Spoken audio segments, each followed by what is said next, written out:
Hello बच्चों, आज हम कक्षा 10वीं के एक्सरसाइज 13.1 की शुरुआत करेंगे। इससे पहले के सारे सवाल हमने हल कर रखा है। पीछे के चैप्टर में सिर्फ चैप्टर 6 और चैप्टर 11 बचा हुआ है। तो इसके बाद जब 13 खत्म होगा तो हम चैप्टर 6 को करेंगे। इसके बाद सबसे लास्ट में हम चैप्टर 11 को करेंगे, क्योंकि उसमें कष्ट आंसर दिया गया है। तो परीक्षा के समय हम करेंगे। आज हम चैप्टर एक्सरसाइज 13 का शुरुआत करेंगे। तो चलिए हम एक्सरसाइज 13 में आज 13.1 का पहला सवाल हल करते हैं, जिसमें दिया गया है दो घनों जिनमें से प्रत्येक का आयतन 64 सेंटीमीटर क्यूब है के संलग्न फलकों को मिलाकर एक ठोस बनाया जाता है। इसे प्राप्त घन का पृष्ठीय क्षेत्रफल ज्ञात करें। देखिए, दो घन दिया गया है। मान लीजिए यहाँ पर हमें घन का लंबाई चौड़ाई और ऊंचाई सब बराबर होता है। हमें दो घन के रूप में ऐसा मिला है।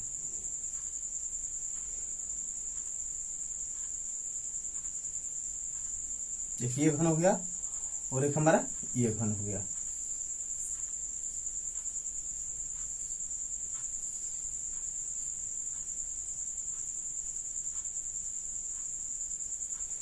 सवाल बोला है कि ये दोनों घन है जिसका दोनों का आयतन कितना है, 64 सेंटीमीटर क्यूब है। और बोला इसका जो संलग्न फल का मतलब क्या है, जब दोनों को हम मिला दे रहे हैं तो इससे जो हमारा ठोस बन रहा है उसका पृष्ठीय क्षेत्रफल हमें ज्ञात करना है। तो अगर दोनों को मिलाएंगे तो हमें एक रीति के रूप में ऐसा मिलेगा।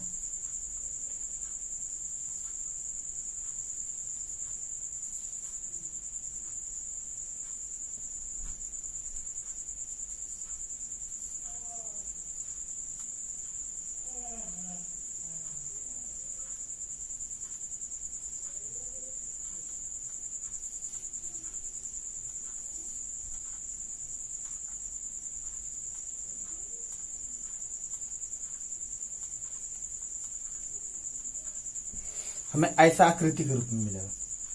हमने क्या किया, दोनों घन को मिला दिया। तो देखिए, अब इसमें जितना लंबाई होगा इस घन का जितना लंबाई होगा और इस घन का जितना लंबाई होगा, जब हमने दोनों को एक तरफ अटैच किया तो इस निश्चित है कि जो ठोस हमारा बना है घन, इसका लंबाई बढ़ जाएगा। लेकिन चौड़ाई और ऊंचाई पर इसके कोई अंतर नहीं आएगा, क्योंकि सिर्फ लंबाई जोड़ा गया है, लंबाई बढ़ा गया है।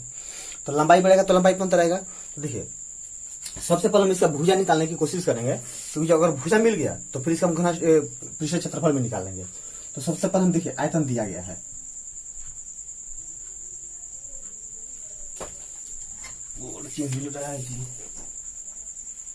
आयतन बराबर हमें कितना दिया है, 64 सेंटीमीटर क्यूब। और हमें पता है कि आयतन का सूत्र क्या होता है, एक क्यूब होता है। तो एक क्यूब बराबर क्या हो जाएगा, 64। तो अगर हमें एक को करें तो एक का पावर क्या हो जाएगा, 3। और ये हमारा कितने का घन होता है, 4 का घन होता है। 4 का घन कितना होता है, 64। अब ये क्यू क्या हो गया, कट गया। तो इसलिए ए बराबर हमारा क्या है, क्या गया, 4 सेंटीमीटर। ये क्या हो गया, हमारा घन जो हमारा दिया गया है दोनों, उसका भुजा हो गया। तो मतलब इसका लंबाई 4 है, चौड़ाई 4 है और ऊंचाई 4 है। इसका भी लंबाई, ऊंचाई और चौड़ाई कितना है, 4 है। तो जब दोनों को हमने मिला दिया तो इसका लंबाई 4 और इसका लंबाई बढ़कर क्या हो गया, ये टोटल 8 हो जाएगा, क्योंकि 4 ये लंबाई है, 4 ये लंबाई है। बाकी जो इसका चौड़ाई है, चौड़ाई इसका 4 ही रहेगा। चौड़ाई पर कोई अंतर नहीं आएगा, क्योंकि सिर्फ दोनों की लंबाई को बढ़ाया गया है। अब बोल रहा है कि इन दोनों को अटैच करने से ये घना बना है, इसका पृष्ठीय क्षेत्रफल हमें निकालना है। अच्छा, तो जैसा कि आप जानते हैं कि यहाँ तक आप समझ गए होंगे। अब देखिए, हम इसका पहले लिख लेंगे। देखिए, तो यहाँ पर घनाभ का क्या, घनाभ का लंबाई ए, लंबाई को एल से हम नोट करते हैं। एल लंबाई हमारा क्या हो गया, 4 और ये 4 कितना हो गया, 8 सेंटीमीटर हो गया। चौड़ाई को हम लोग 20 से करते हैं। चौड़ाई क्या है, चौड़ाई तो हमारा 4 ही है, तो यहाँ पर 4 सेंटीमीटर हो गया। और एक बचा ऊंचाई, ऊंचाई हमारा क्या हो जाएगा, 4 सेंटीमीटर। तो जब हमने इसका लंबाई, चौड़ाई और ऊंचाई पता कर लिया, तो अब हमें इसका पृष्ठीय क्षेत्रफल निकालना है। तो पृष्ठीय क्षेत्रफल का सूत्र हम लोग जानते हैं क्या होता है, 2 × लंबाई प्लस चौड़ाई, 2 × LB plus BH plus HL। तो देखिए, अब इसका स्क्रीनशॉट ले ला, फिर हम इसको हल करते हैं। चलिए, उम्मीद है कि आप इसका स्क्रीनशॉट ले लिए होंगे।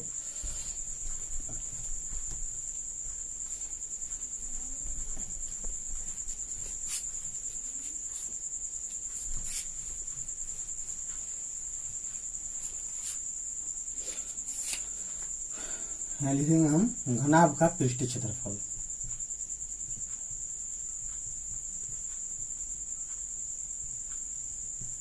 क्षेत्रफल बराबर क्या आता है 2 into LB plus BH plus HL।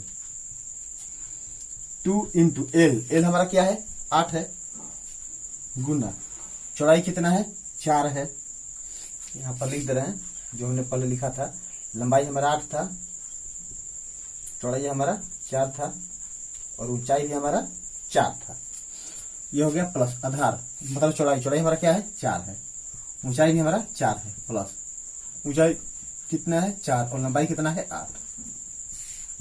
2 into 8 चौका 32, 4 चौका 16, 8 चौका 32 इंटू 2 इंटू 6 2 8 8 10 की हाथ में 1 3 1 4 4 3 7 1 8 6 2 8 10 की हाथ में 1 3 1 4 4 3 7 1 8 80 दूना 160 सेंटीमीटर स्क्वायर इसका आंसर होगा।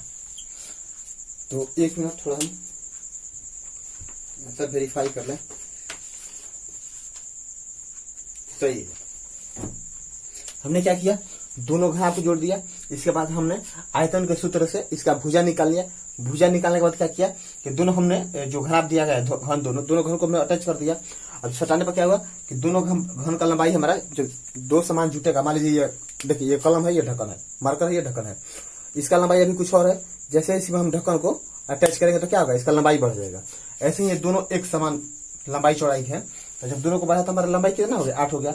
चौड़ाई और ऊंचाई पर कोई अंतर नहीं पड़ा। तो इसके बाद हमने घनाभ के पृष्ठीय क्षेत्रफल से इसका आंसर निकाला। तो उम्मीद है आपको समझ में आ गया होगा। तो आप इसका स्क्रीनशॉट लेना। अब हम सवाल नंबर 2 को हल करेंगे।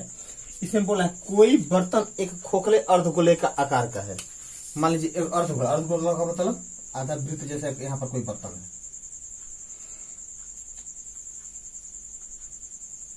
इस साइज का कोई अर्धगोला बर्तन है, क्या आकार का है, जिस पर एक खोखला बेलन अध्यारोपित है। अध्यारोपित मतलब उसी पे एक बेलन रखा गया है। तो मान लीजिए खोखला बेलन इस पे रखा गया है।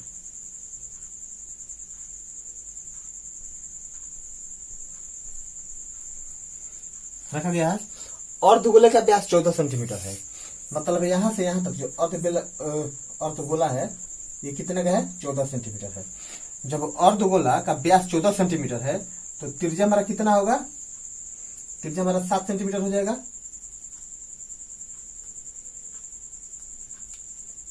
क्योंकि त्रिज्या का सूत्र क्या होता है d/2 होता है। 7 सेंटीमीटर हमारा त्रिज्या हो गया। जब ये त्रिज्या हमारा 7 सेंटीमीटर है तो इधर भी जो होगा वो भी हमारा 7 सेंटीमीटर ही होगा, क्योंकि केंद्र से त्रिज्याएं की जो लंबाई होती है वो समान होती है। तो ये भी 7 सेंटीमीटर होगा। ये जब हम त्रिज्या 7 सेंटीमीटर है। अब ये हमारा खोखला बेलन रखा गया है। तो मान लीजिए हमारा खोखला बेलन है, तो जब इसी के आकार का है हमारा अर्धगोले का आकार का बेलन है, तो जितना बेलन का त्रिज्या होगा उतना ही तो खोखला बेलन का भी त्रिज्या होगा। तो इसका भी त्रिज्या कितना हो जाएगा हमारा 7 सेंटीमीटर। फिर बोल रहे हैं इस बर्तन की कुल ऊंचाई 13 सेंटीमीटर है। मतलब यहां से लेकर यहां तक अर्धगोला और बेलन दोनों मिलाकर इसकी जो ऊंचाई है वो 13 सेंटीमीटर है। जब ये अब एक चीज अब ध्यान देंगे, यहां से यहां तक की ऊंचाई कितनी है 13 सेंटीमीटर और अर्धगोला का हमारा त्रिज्या कितना है 7 सेंटीमीटर। तो अगर हम टोटल में से अर्धगोला का त्रिज्या घटा दें तो हमारा बेलन की ऊंचाई पता चल जाएगा। यहां से यहां तक अगर हम घटा दें, इस भाग को हम घटा दें क्योंकि हमें पता है, तो इस भाग को अगर घटा देंगे तो हमारा बेलन की ऊंचाई पता चल जाएगा। तो बेलन की ऊंचाई यहां से यहां तक कितना हो जाएगा हमारा 6 सेंटीमीटर हो जाएगा ना, क्योंकि 13 में से हमारा 7 घट गया 6 सेंटीमीटर। और हम इसके आंतरिक भाग का क्षेत्रफल निकालेंगे। तो सबसे पहले लिखेंगे अर्धगोले का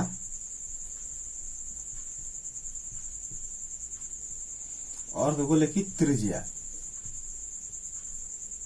बराबर, त्रिज्या को हम लोग r से डिनोट करते हैं, बराबर क्या है हमारा 7 सेंटीमीटर है। वही हमारा बेलन का त्रिज्या भी हो जाएगा।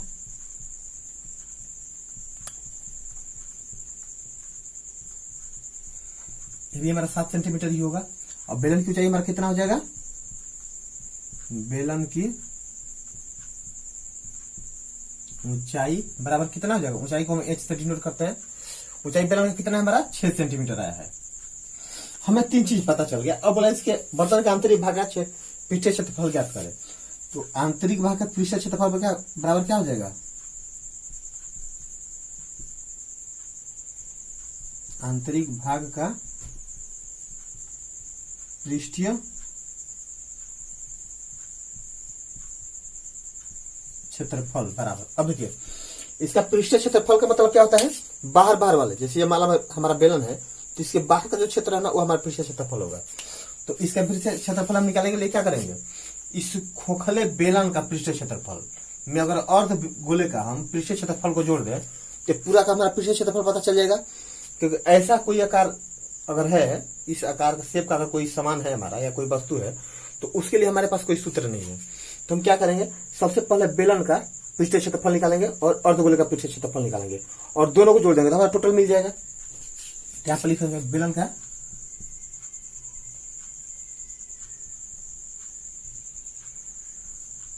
पृष्ठीय क्षेत्रफल प्लस में अर्धगोले का पृष्ठीय क्षेत्रफल।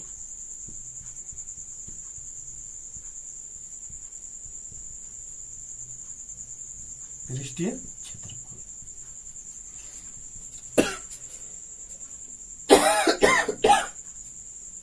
अच्छा,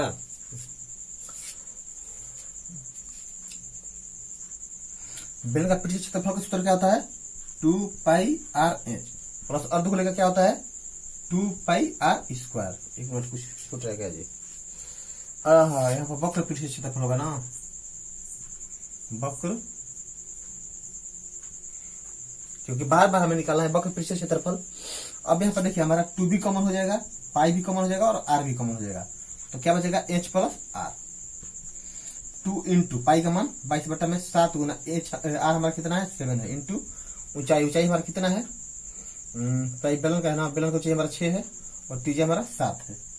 7 से 7 कट गया, 22 दूनी 44 गुना 6 7 13, कितना 13 का 52 की 2 हाथ में 5, 13 का 52 572 सेंटीमीटर स्क्वायर आंसर होगा हमारा। तो इस प्रकार हम इस बर्तन का वक्र पृष्ठीय क्षेत्रफल निकाला। कैसे, हमने पहले बेलन का वक्र पृष्ठीय क्षेत्रफल निकाला, फिर और अर्धगोले के वक्र पृष्ठीय क्षेत्रफल निकाला और दोनों क्षेत्रफल को हमने क्या किया, जोड़ दिया, तो हमारा इस बर्तन का पृष्ठीय क्षेत्रफल निकल गया। तो उम्मीद है कि इस सवाल आपको समझ में आया होगा। तो आप इसका स्क्रीनशॉट ले लें, फिर हम नेक्स्ट सवाल को हल करते हैं। अब हम सवाल नंबर 3 को हल करेंगे। इसमें बोल रहा है कि एक खिलौना त्रिज्या 3.5 सेंटीमीटर वाले एक शंकु के आकार का है। बोला एक ऐसा कोई खिलौना है, देखिए मान लीजिए यहाँ पर एक शंकु के आकार का खिलौना है। शंकु पर ऐसा ही होता है, इसी आकार का एक खिलौना है जिसका त्रिज्या बोल रहा है कि 3.5 सेंटीमीटर है। त्रिज्या 3.5 सेंटीमीटर है, जो उसी त्रिज्या वाले एक अर्धगोले पर आधारित है। बोले इसी त्रिज्या का मतलब क्या है, जितना शंकु का त्रिज्या है उतना ही त्रिज्या वाले एक अर्धगोले का। तो मान लीजिए एक हमारा ये अर्धगोला हो गया, अर्धगोला पर अध्यारोपित मतलब रखा हुआ है। ये मान लीजिए हमारा अगर अर्धगोला है तो इस पर ऐसे शंकु रखा हुआ है, अध्यारोपित है। इस खिलौने की संपूर्ण ऊंचाई मतलब यहां से लेकर शंकु के ऊपरी शीर्ष से लेकर ये अर्धगोले को मिलाकर इसकी कुल ऊंचाई देखा जाए तो कितना है, 15.5 सेंटीमीटर है। इस खिलौने का संपूर्ण पृष्ठीय क्षेत्रफल ज्ञात करें।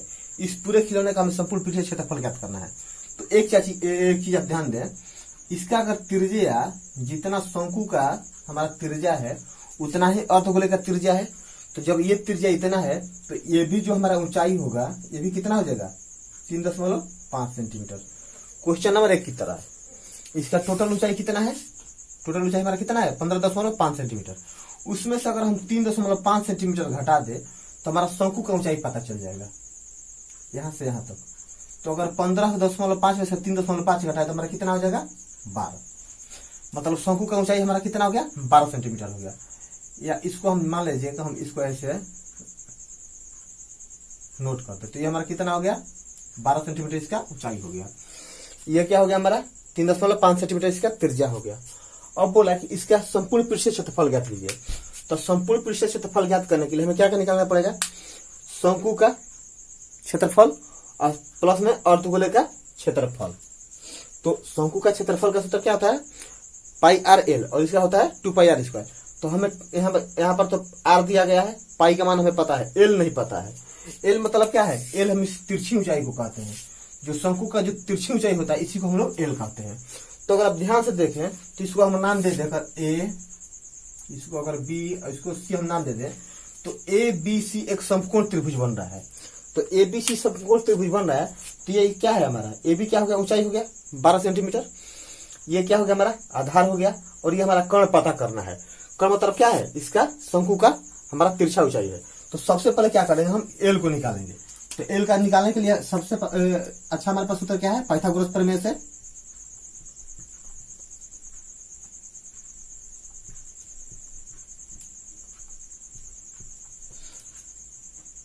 पाइथागोरस प्रमेय से कौन बराबर क्या होता है, अंडर रूट लंब का स्क्वायर प्लस आधार का स्क्वायर। लंब हमारा कितना है, 12 है, तो 12 का स्क्वायर प्लस आधार क्या है, 3.5 है, 3.5 का स्क्वायर। तो इसका स्क्वायर हो जाएगा कितना, 144, और इसका हो जाएगा 3.5 का हमारा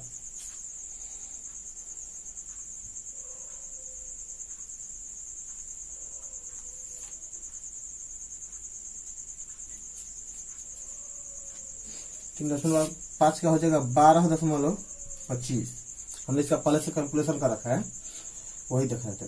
अब देखिए इसको अगर हम जोड़े तो कितना हो जाएगा हमारा 0.25, तो ऐसे हो जाएगा, ये हमारा 156 हो जाएगा।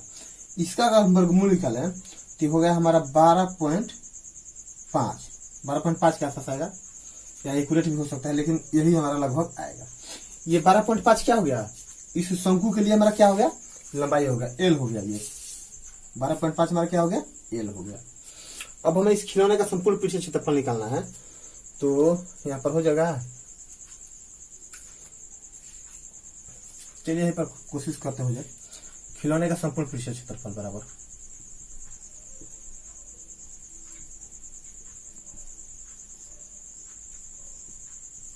या छोड़िए आप इसको नोट कर ले, हमारा एल बराबर कितना आ गया है, 12.5 सेंटीमीटर।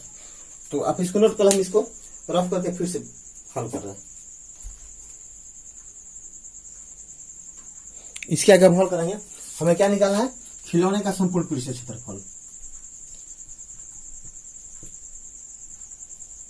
खिलौने का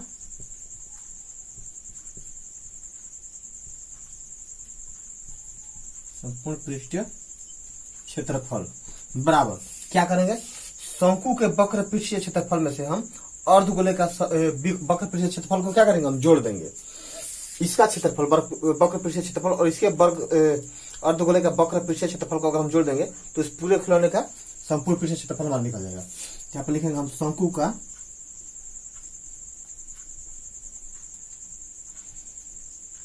वक्र पृष्ठीय क्षेत्रफल प्लस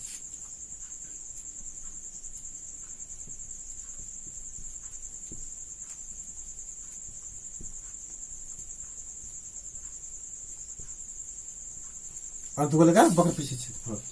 शंकु के वक्र पृष्ठीय क्षेत्रफल का सूत्र क्या होता है, पाई आर एल प्लस इसका क्या होता है, 2 पाई आर स्क्वायर। अब हम क्या करेंगे, देखिए यहां से हम क्या क्या कॉमन ले सकते हैं, पाई कॉमन ले सकते हैं क्योंकि दोनों जगह अवेलेबल है, आर कॉमन ले सकते हैं। तो यहाँ पर क्या बचेगा हमारा एल, और यहाँ पर क्या बचेगा 2r। पाई का मान होता है 22/7 इंटू आर। अब आर का वैल्यू हमारा क्या है 3.5 इंटू एल हमारा आया है 12.5 प्लस 2 गुना आर का वैल्यू 3.5।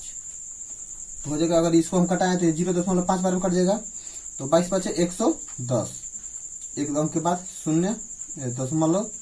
अभी कितना हो जाएगा हमारा 12.5 प्लस 3.5 गुना 7, तो कितना हो जाएगा 11 गुना 12 7 19.5। तो अगर इसको हम मल्टीप्लाई करते तो कितना हो जाएगा 11 5 55 की 5 हाथ में 5 11 99 5 200 104 की 4 हाथ में 10 11 10 21, एक अंक बात है, एक अंक बाद दशमलव सेंटीमीटर स्क्वायर। हाँ सेंटीमीटर में यूनिट है, तो यही क्या हो जाएगा इस खिलौने का संपूर्ण पृष्ठीय क्षेत्रफल, जिसमें हमने क्या किया, पहले शंकु के एल को निकाला, लंबाई हमारा दिया गया था, त्रिज्या हमारा दिया गया था, हमने एल निकाला। एल क्यों निकाला, क्योंकि हमें इसकी जरूरत है। शंकु का अगर हम वक्र पृष्ठीय क्षेत्रफल निकाल रहे हैं तो उसमें एल की जरूरत है, तो हमने एल निकाला। इसके बाद क्या किया, हमने शंकु का वक्र पृष्ठीय क्षेत्रफल और प्लस में अर्धगोले का वक्र पृष्ठीय क्षेत्रफल को दोनों को जोड़ दिया, तो इसका क्षेत्रफल इसका क्षेत्रफल जोड़े तो क्या हो गया, इस पूरे खिलौने का हमारा संपूर्ण पृष्ठीय क्षेत्रफल मिल गया। तो उम्मीद है कि सवाल आपको समझ में आ गया होगा, तो आप इसका स्क्रीनशॉट ले लें।